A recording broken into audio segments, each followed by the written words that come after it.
Kosher kitchen. So we're cooking again for a 3-day holiday. Shmi Atzeret, Simchas Torah. So menu planning, prepping. This is what we're going to do today. This part of the holiday I'm going a little bit lighter because we are a lot less people.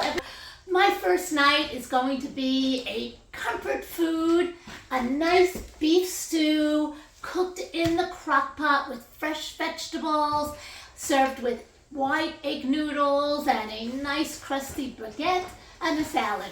So that's our menu plan for the first night.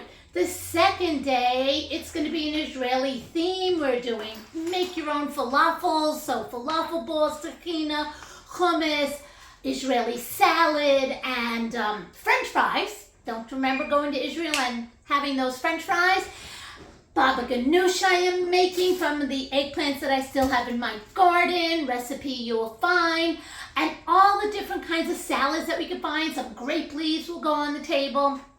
At night, it's going to be a little cold out, so I'm making a potato bar, which means the sweet potato crack that I made for the holiday last week, cutting those sweet potatoes and putting a great rub on it, spicy and sweet.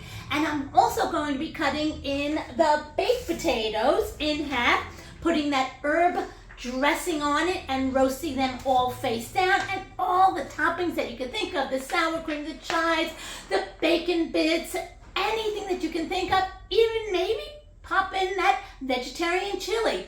And we're going to make a nice big Caesar salad and just hot apple cider sitting around outside. It might be a little chilly.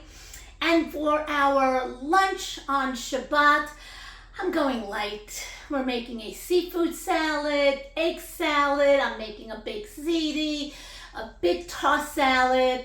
And that is how we're topping off our 3 days of our final part of our Chag.